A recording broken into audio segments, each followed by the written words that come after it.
All right. Welcome to the Business Influencer Podcast. I'm your host, Ray Perez, and I am very excited today. My special guest is Philip Auerbach. How you doing, Philip? Good, Ray. Thank you so much for inviting me. Oh, thank you for being here. I'm very excited because what you do is very interesting. You give entrepreneurs and business owners and organizations the opportunity to get their message out to more people globally. And I'm very excited to share how you do that. But first, can you share a little bit about how you got started? Oh, how I got started was a total accident. Basically, I run a 33-year-old language translation agency in very simple layman's terms. And I had a marketing consultancy. And one day, out of the blue, 33 years ago in San Francisco, I was approached by a group of translators who asked if I could bring them clients because they could do all the work and could I bring them the clients. And I have a master's degree in international marketing and I've studied 8 languages and speak 3. So I figured, all right, this is a good fit. Let's give it a go and see if it'll work. And here we are 33 years later. Wow. I love that. That's a great story. And, there's so many different benefits to being able to translate content. And there's all different types of content, which we'll get into in just a moment. But what would you say is the biggest benefit for an entrepreneur, a business owner, an organization, or a company to translate their products and services into other languages? Well, ultimately, it's about being able to communicate their value to the world. And that means their products and services. It means ways to increase their revenue from other other means that they probably hadn't considered or hadn't thought of. So I think what's most important and most really impressive that most people don't know about is that about 60% of world internet users will only buy from you if your information is in their native language.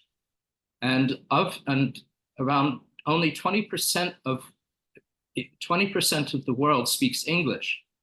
So if people are not considering these other huge markets out there, they're missing huge opportunities. And another enormous opportunity is right here at home.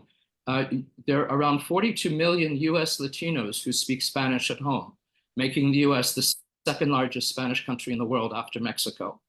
So if you're not considering either global markets or the domestic market, including other immigrant groups, then people are missing huge opportunities. And 2 other statistics that I'd like to give, and I know people's eyes may glaze over from numbers, but they're important to consider.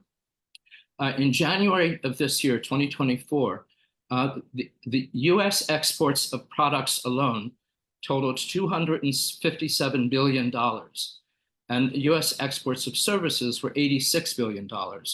So people who say, oh, we've got trade wars and there are tariffs and all of that, and so international markets are not worth anything, either they're smoking a lot of ganja or they had a lot of gin and tonic for breakfast, because that's simply not true. So ultimately, what we do is, again, communicate people's value in other language markets, enable them to generate additional sources of revenue, share their product, the benefits of their products and services to a world audience, and basically brand them, their brand themselves, their company, their image, and to generate sales and leads and prospects. And interestingly, potentially speaking engagements and podcast interviews and consulting assignments from overseas prospects. Now, there's a lot of different things you can translate or, content that you can translate. Give me a list of what are the most common products, services, content that can benefit an entrepreneur, a business owner, a company or organization to translate. Well, the most common one should be the website, people's websites. And I've heard a lot of people say, oh, our website is not done or it's being updated. I can't translate it yet. Well, that makes no sense because if you're not doing it, you're missing opportunities. So there are ways around that. Of course, you can translate your entire website, but you can also do what I call an abridged website, which is basically your homepage, your contact page, and 2 or 3 key product pages. So that, if something else is being updated, you can still do that part. And there's another way around it, which is what I call a summary website. And very simply, it's a 1 or 2 page doc file that a person, would write, explaining the company's value. And just by doing a simple doc translation, a word translation, that can be, obviously write that in English, that can be put in, say, 20 languages. And those summaries can be put on a person's website with country flags and so forth. And that's a way of communicating your value proposition without spending a lot of time or money to do it. So in addition to websites, of course, there are videos, very important to do. And videos can be subtitled or dubbed, which we naturally can do. We can do books, and we can also do social media.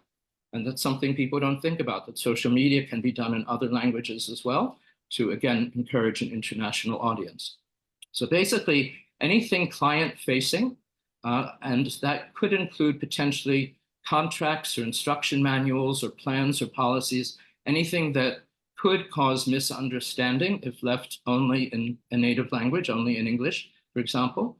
All of this could be translated to present a person's value internationally.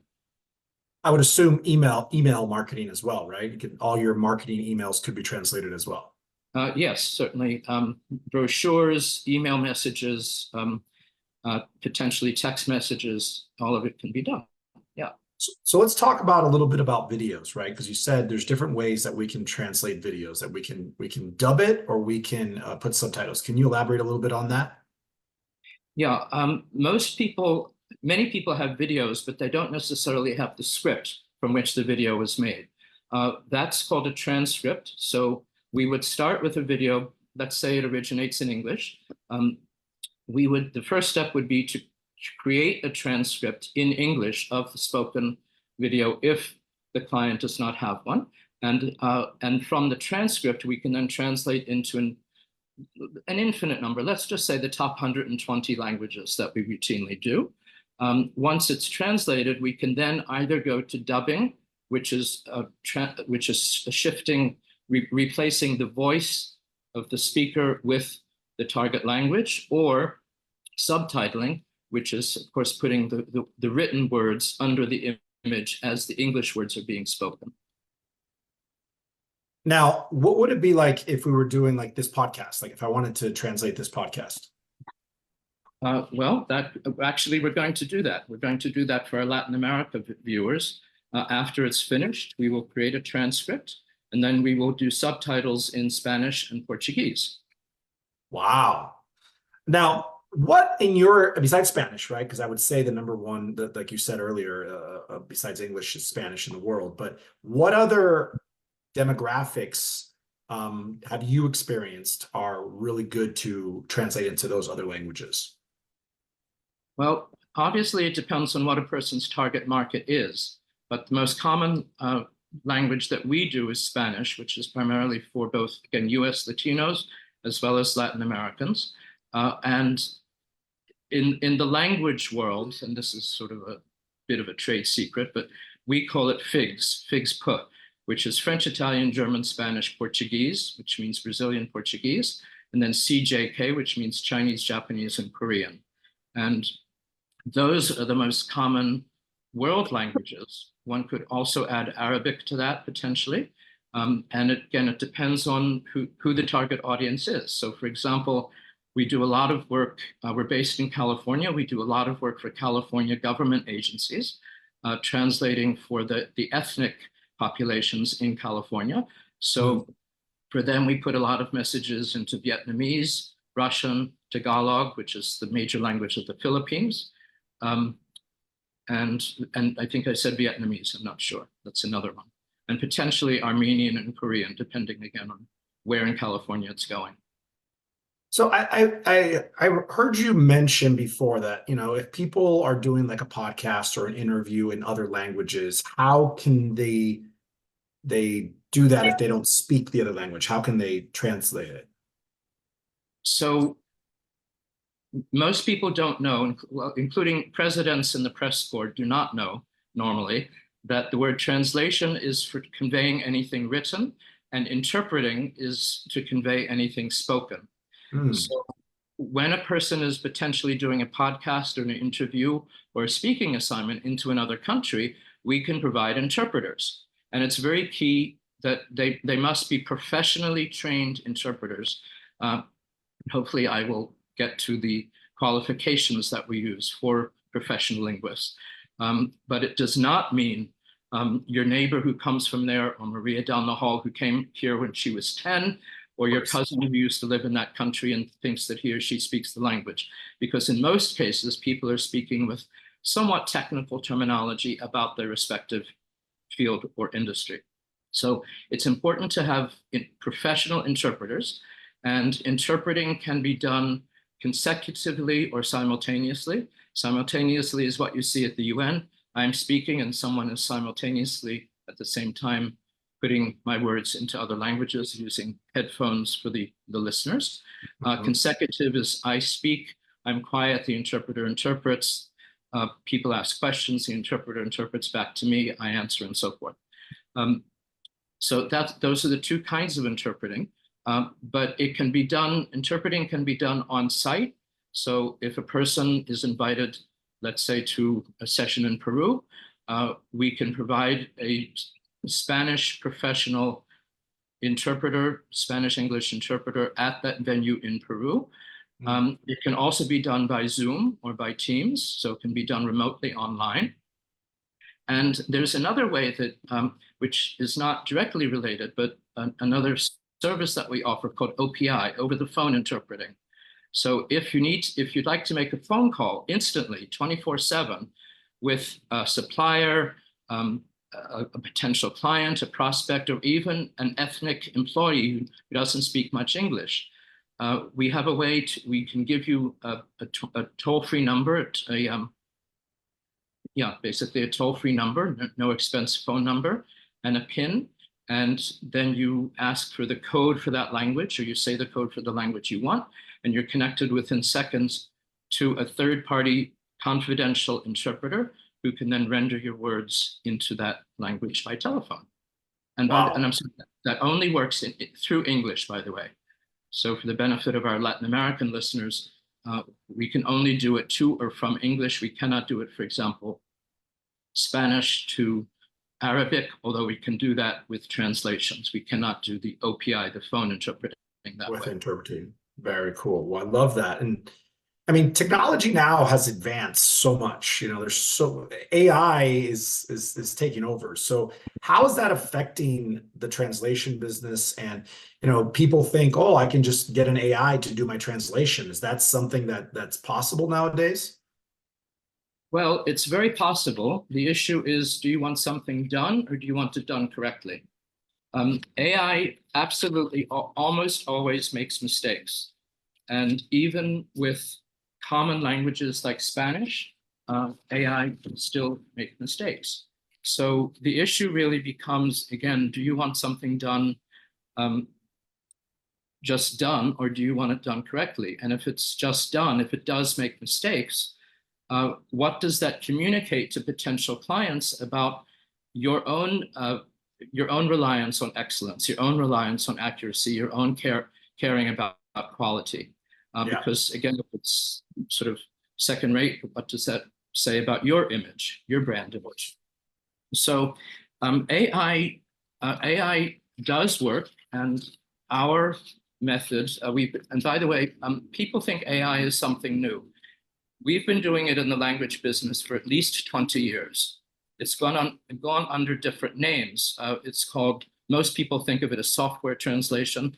Professionally, it's called machine translation, but it's basically AI. And we've been doing this for at least 20 years. So we always do, if at all possible, it depends on the kind of file that we receive, but we always do an AI translation as a first pass. But then it must be done if you want accuracy, which is what we deliver, it must be done by professional human linguists with very specific qualifications. And those qualifications are that the person the people we use at a very high level. They must have master's degrees in the art of translating or interpreting. They must have done this ongoingly for 10 years, at least for 10 years.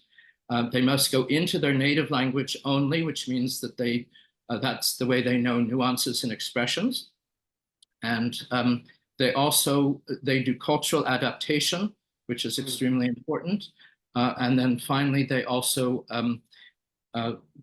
speak the subject terminology. Whatever your subject terminology is, we assign a linguist who speaks that subject because, for example, real estate and science and biology and wine and law, every industry has its own terminology, and we have to ensure that translators speak that.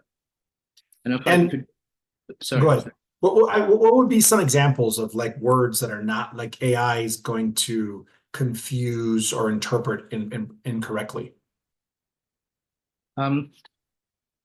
There are words that exist in other languages that don't exist in English, and the words that exist in English that don't really translate or exist well in other languages. I just wanted to give you an AI example from your own book. We translated your book, Cracking the Celebrity Code. And the first pass, of course, was done by AI. And you have a wonderful sentence toward the very beginning. Okay, are you ready? Let's rock and roll. And the AI translated it literally as, are you ready? Are you ready to el rock and roll? And that does not work. So the human translator, the human professional master's level translator, had to go back and translate that expression, which means ultimately, are you ready to get started? Let's do this. So that's an example of where AI doesn't work well. Another wonderful example, there's a wonderful Danish word called hygge, H-Y-G-G-E, which has no direct English translation. It basically means the warm, fuzzy feeling you get, the quality you get when you're very content and comfortable, sort of like during the winter when you're sitting by a fire and in front of your fireplace. So if you put that in Google Translate, the translation becomes fun, which is not at all what that means. There are other words in Brazilian Portuguese, for example, ghosting, which means when you abruptly end a communication with someone without explaining why. There's apparently no word in Portuguese for that. A fallback position, a very common word in English, when you have an alternative contingency plan when the main plan falls through. There's no direct word for that in Portuguese. Or wonderful word like spoiler alert. The information spoils the surprise of a book or a TV show or a movie. There's no word for that in Portuguese. So again, these are examples of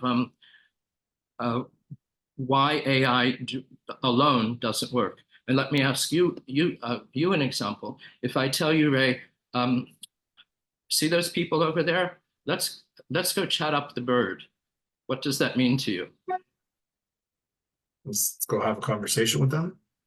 Well, that's close, but that's British English. Oh wait, to go talk to the girls. Go talk to the girls. You got it. Birds. I just got it. Yes.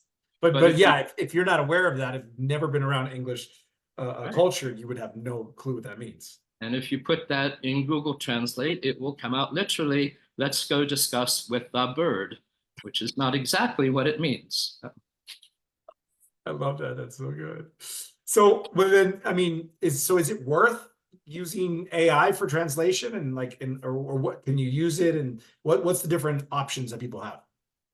Well, it's worth using AI, but again, knowing that AI must be used, well, again, if you want perfection, if you want accuracy, it must be done with a combination, a hybrid combination with professional human linguists who will guarantee accuracy with the qualifications that I gave you about the master's degrees, the 10 years experience, the going into native language and cultural adaptation, and again, the subject terminology.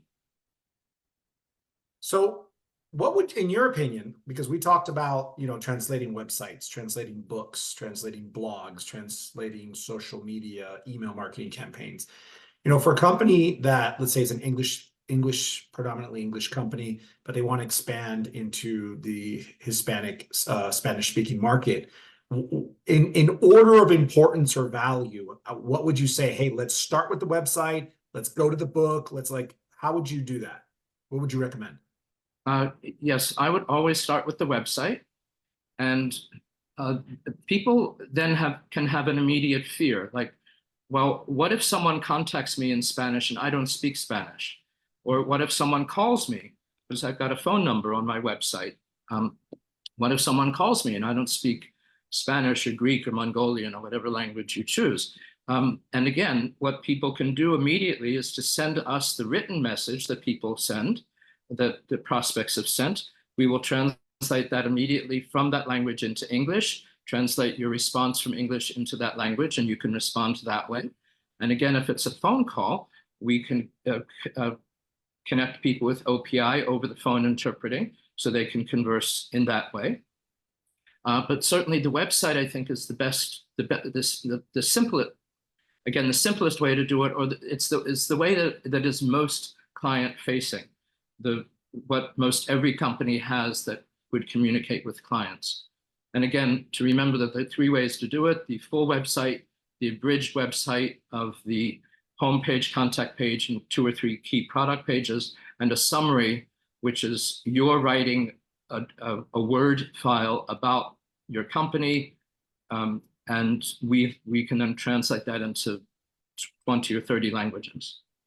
So just to be clear, you clients, who work with you, who translate their books, their websites, whatever it may be, also have an opportunity to contract you if they need to translate an email that they received or a text message, or even get someone on a phone to translate. You provide those additional services as well? Yes, exactly. Oh, and, wow, that's awesome.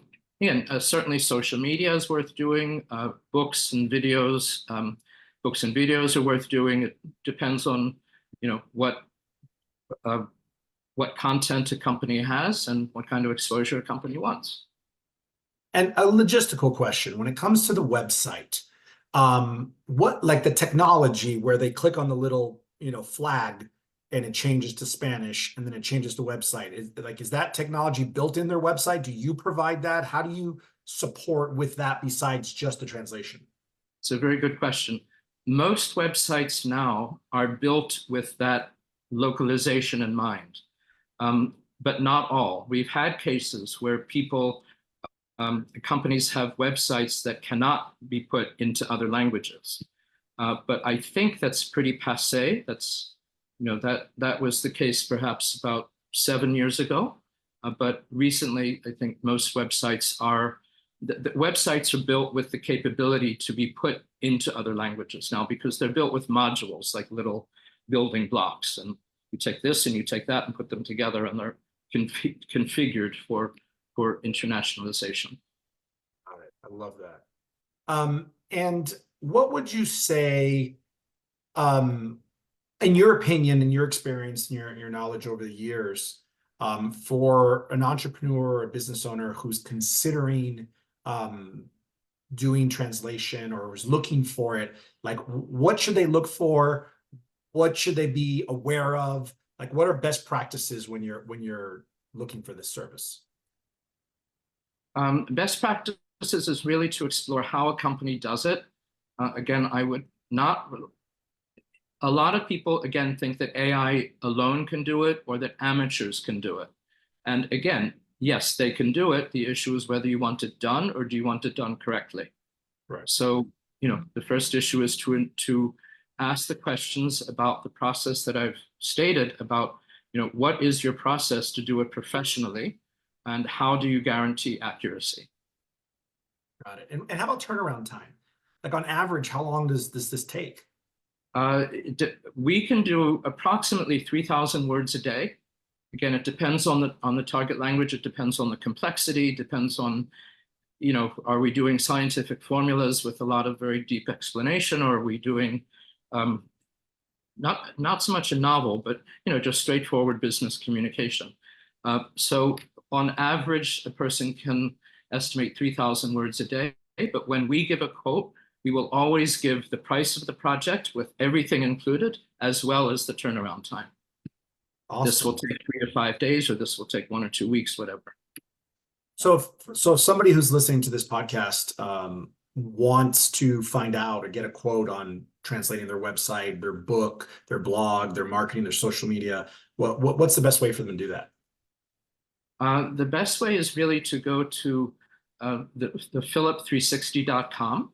That's it's with one L, PHILIP, number 360.com.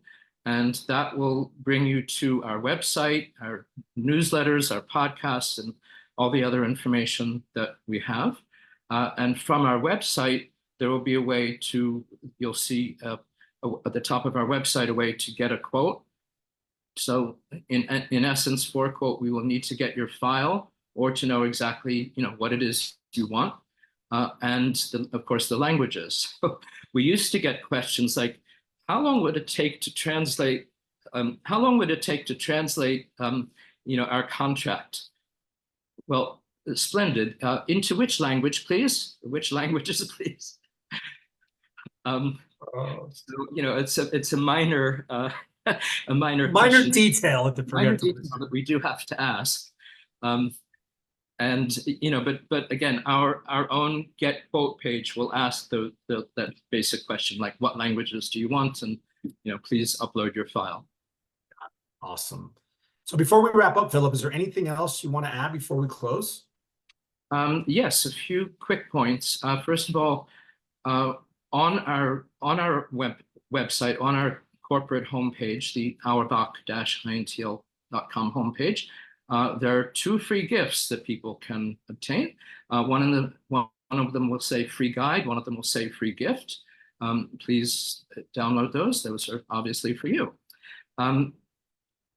The other point that I wanted to mention, and one of the free gifts will talk about this, that since we're talking about branding, there's an incredibly cheap insurance policy that people absolutely neglect. Corporate marketers neglect, and I'm talking about some of the biggest companies in the world forget, and that is to ask a language agency such as ours to evaluate their brand name, their company name, their product name, and their slogans in other languages. Wow. Because they forget this. So I will give you let me give you 2 examples. Very interestingly, the automotive companies are the ones that are probably the worst examples of this. Ford introduced the Pinto car in Brazil. We had the Ford Pinto here, I think, in 1970. He introduced it in Brazil, and our Brazilian listeners will know that this is already very amusing, because Pinto in Brazilian slang means, shall we say, small male genitals. Not the best name for a car. Now, another example of that, there's a famous brand of tissues that was, again, launched into Europe, an American brand called Puffs. Most Americans would know of Puffs. And the manufacturer launched it in Europe, totally unaware that a puff in British English means what we would derogatorily call a fag, a homosexual, not a good name for a product. And in German, Puff, ein Puff, basically means a whorehouse. Again, not a good name for a product. So if you are launching your company name, your brand name, your slogans, your logos, your colors, please ask us as your professional language agency to evaluate these in 10 top languages. It is very cheap insurance to ensure that you do not make our bloopers list, that I do not use you on a future podcast. And of course, that there are no gaffes, there are no mistakes that you have overlooked before you invest hundreds of thousands or millions of dollars doing that. And then the final point is that basically just to remember that communicating your value in other languages enables you to certainly get more exposure for your company among either US ethnic groups or, of course, abroad, can bring you additional revenue streams, can enhance your image, and really shows your concern for the client. Because remember, as said in the very beginning, around 60% of world internet users will only buy from companies if information is in their own language. So if you're not doing that, you're not showing that you're truly concerned. And we want to ensure that, again, you expand your business and you bring the benefits of your products or services to a world audience. I love that. That's amazing. Well, thank you for sharing. That was really good. I love the insurance, like just, because you never know if you're going to expand in the future as your business grows and you want to go internationally. You don't want to have your product be something that people are not going to want to be associated with. So that was really good. I Yes, you appreciate do not that. want to make my bloopers list, and I hope No, we don't want to be on behind. Philip's bloopers list. So thank you for joining me, Philip. I really appreciate you, brother. Thank you so much for being on the show. And if you're listening and you want to connect with Philip, you want to learn more about translation for your business, your products, your service, your website, your books, you name it, go to Philip with one L, Philip360.com. And thank you so much again, Philip. Have a wonderful day. Take care. Thank you.